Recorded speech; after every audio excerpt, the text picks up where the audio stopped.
Hello and welcome everyone to this chat on Cow Corner Chronicles with Chandresh. I'm privileged to have with me former Warwickshire batsman and current director of cricket and chairman of selectors in Afghanistan Cricket Board, Mr. Andy Moles with us. Andy is currently in news because he's showing courage and he's showing us all to be positive in life and to look ahead even if there is any kind of adversity staring in your face. Welcome to this chat, Andy. Hope you're fine and hope this period of lockdown and coronavirus is treating you well. Yeah, we're fine. It's obviously we're all been affected by this coronavirus. Everybody's been under lockdown. It's been very frustrating with the lack of cricket, but I trust everybody's kept themselves safe, and this obviously issue will pass, and we'll be all back on the field very soon. Andy, as I alluded to in my introduction about you, you've currently shown a lot of courage in dealing with an issue that most people would not have the courage to deal with. Can you tell our listeners and viewers what really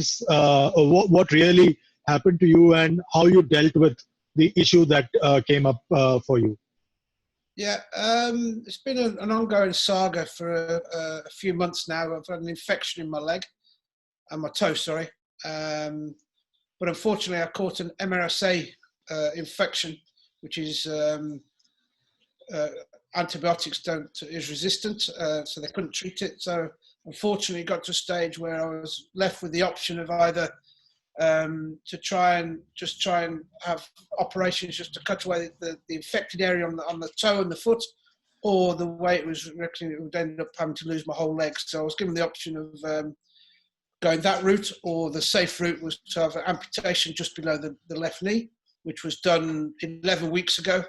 And I'm now in a position where I've got a new prosthetic leg, a false leg, just below the knee. And I'm getting used to walking in it and using it. And it's just a challenge that I'm facing. I don't see it as a hindrance to my coaching career or anything to do with cricket. As I say to people, I haven't had my brain removed. I haven't forgotten any of my cricketing observations or thoughts or what I am. So I'm just inhibited for the short term in mobility, but once I get used to the leg, which will probably take another 6-7 weeks, I'll be walking around no problem at all. How did this issue come to light? Was there a particular moment that this issue came to light to you and to your doctors? Well, I had an infection on the sole of my foot, which I started off after training in Abu Dhabi in the Afghanistan's team preparation for the tour of Bangladesh last September. But whilst in whilst in Bangladesh I got infected, I had some operations there and some skin graft, and that healed. That was healing. That was fine. But then I got a problem with a diabetic ulcer on my little toe, totally different. And whilst that was infected, then the MRSA, not quite sure where, was contracted. And then once that got into my system, that's when we really had to start making decisions as to, the amputation. And were you shocked or were you taken aback when the doctor told you that this procedure has to be followed? What was your reaction like? The doctors had sort of hinted about it sort of like the week or so before when they were treating while I was in hospital, that it could get to this stage, but I was always hopeful and sort of persuaded myself that it would never get that bad. But unfortunately, it was on the morning of the 4th of April, I shan't forget the date. The doctor came to me and he said, look, it's got to a stage where a decision has to be made. And I said, okay, well, let's get it done. And at 12:30 that same day, I was wheeled down to the theatre and woke up at 4 o'clock in the afternoon, minus half my leg. So it was a quick decision once it had been made, but it wasn't a difficult decision. It was something that needed to be made for my own life as much as for anything else. And once I was given the options, it was a very simple decision to be made. How long were you in the hospital? Well, all in all, I was there for probably 2.5-3 weeks, but that's why they were trying to treat it before I got there. Once I had the amputation, I was out 2 days later. You've shown remarkable spirit in dealing with this, and you have not for once come across as somebody who's weighed down by the thought or negativity It's very easy in this phase of lockdown and coronavirus to get weighed down and become negative about life. Where has this spirit in you come from to deal with this matter head on? It's always been there. I mean, even when I was playing in my playing days, I was always very mentally strong. And even when I'm coaching, I talk to players about you've got to control what can be controlled.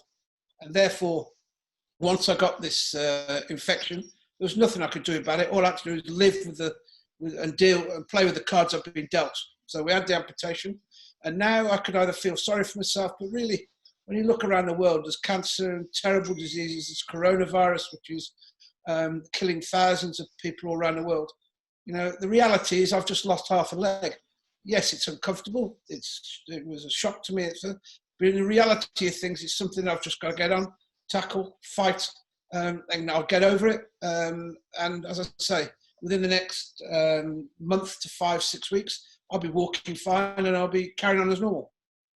Is there any other medication that you're taking, and would there be a new sort of prosthetic leg that will need to be fitted in for you to start getting mobile? What's the plan ahead?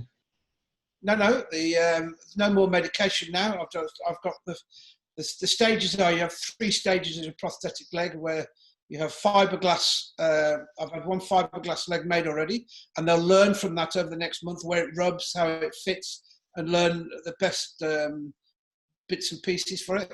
Then I'll have another one done, which will be a better fiberglass one than this one, which then I have a new foot put on the bottom. That I've gone for a quite expensive one. It's a sports foot, which means the ankle rotates and I can rock on it. So I can, athletes run on that sort of foot. So I'm having a foot put on there that's a sports foot, so it'll help me get back outside. And then in 3 months' time, I will get proper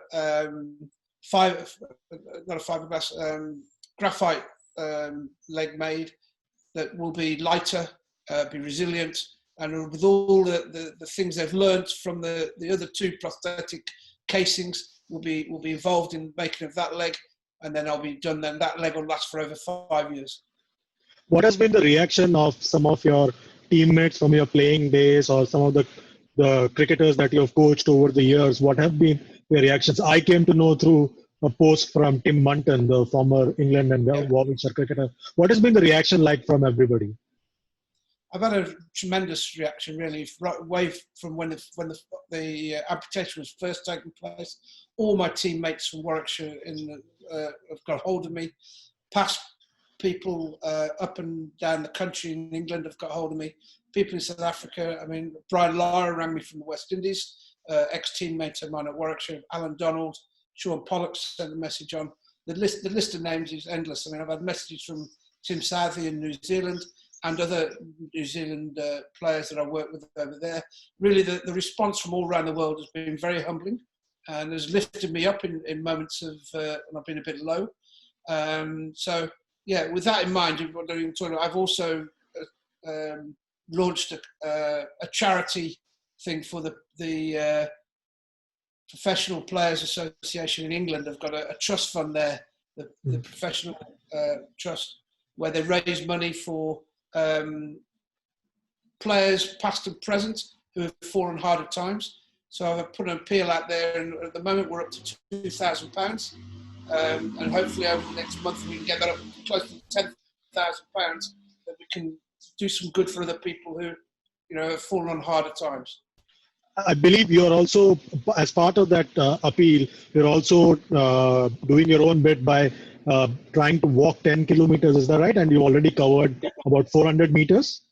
No, I've just completed. I'm up to 1.2 kilometers today, so I've done 1,200 meters. As I say, it's for the trust and in the professional trust. What they've done, they've got a 10 for 10. So the idea is that you walk 10 kilometers and you add £10. But I've challenged all cricketers and everybody out there to donate through my charity page, which is the Just Giving. So if anybody out there just puts into their browser Just Giving /Andy Moles, it goes to the charity. All the money goes to the charity, it doesn't come to me, and that it will be a great effort to help other people who are on hard times. And what have the doctors told you? What do you need to be wary of anything in the coming days and months, or it's No, it's just a it's case all of getting fine? used to the, just a case of getting, no, everything's fine now. It's just a case now of getting used to walking with the leg, getting confidence, and getting the stump used to gaining my weight through the leg. Uh, you also the director of cricket and chief selector at Afghanistan. What have been the reactions of some of your boys? What have they told you, and what are the kind of response that you've got? They've all been very supportive. They've all sent a lot of messages of, inquiring how I am and wishing me well and looking forward to seeing me, as soon as international flights can resume. But at the moment, they've started cricket after the COVID-19 break, so they're very much a bit like a pre-season, really. We're getting our bodies, getting the players used to the activities again. But also, we're waiting to hear about whether the Asia Cup will go ahead in Sri Lanka.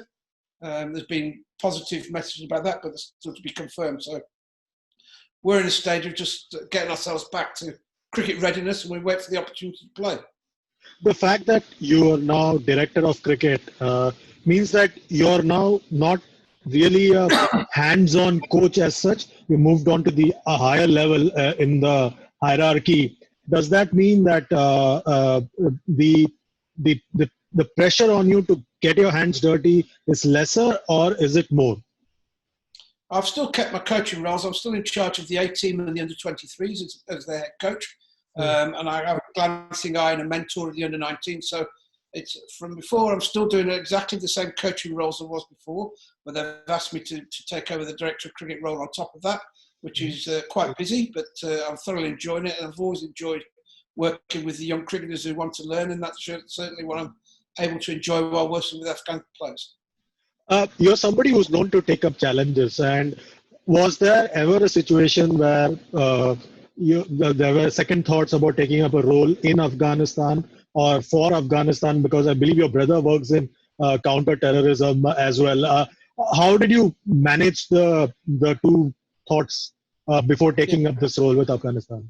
Also, something that we discussed in my family 5 years ago when I first started with Afghanistan cricket. But I have to say that the Afghanistan Cricket Board have been very supportive and have always looked after me and always helped me with the issues around security in Afghanistan. And once you get there, the danger is that you become complacent, because the way they look after me is I do feel very safe, but I've just got to make sure that you still make wise decisions. And they support me in that. And there's no, as far as I'm concerned, there's no issue with going to Kabul. Just got to be careful. Finally, you were part of a great era in Warwickshire cricket. You played alongside some of the greatest players possible, brianlara, Alan Donald. How do you look back at those days? Especially, we just recently celebrated brianlara's 500 plus knock in county cricket in 1994. How do you look back at that era that you played in county cricket? I feel I was very fortunate to have a front row seat. We had unbelievable world class players in the two players that you just mentioned, but we were, apart from that, a good side of very good first class cricketers that concentrated on fulfilling the role that we wanted. We had an excellent coach in Bob Woolmer, and he made it clear that everybody has a role to play. And I've copied a lot of my coaching philosophies from Bob.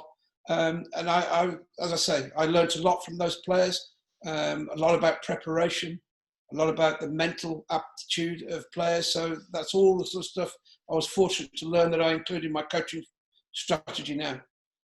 And how do you see cricket changing post the COVID-19 situation? Do you see the sport changing dramatically because of the changes that the ICC Cricket Committee have brought in, or do you see it being more of the same?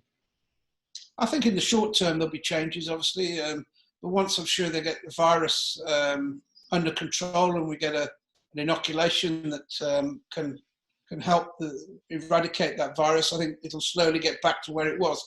But I think in the meantime, there's got to be due care and attention about social distancing, making sure there's no saliva on the ball, making sure that the players aren't hugging and high-fiving and all that sort of thing in the early days. So It will be a difference to start with, but I'm sure once they manage to eradicate the virus, and the players will return more to how they were, but it'll take a time before it gets to that stage.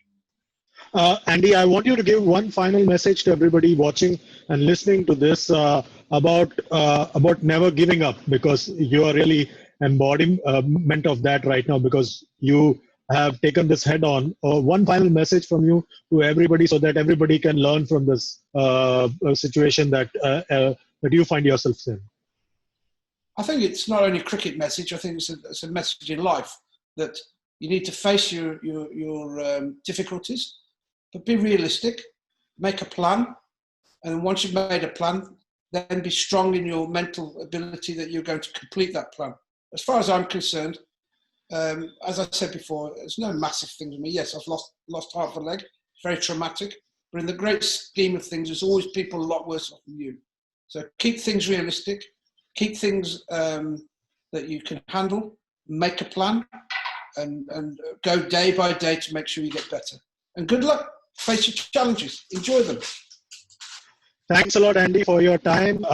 It was valuable talking to you. Hope you take good care of yourself, and hope to see you at a cricket ground very soon. I look forward to it too. Best wishes. Thank you very much. Thanks a lot, Andy.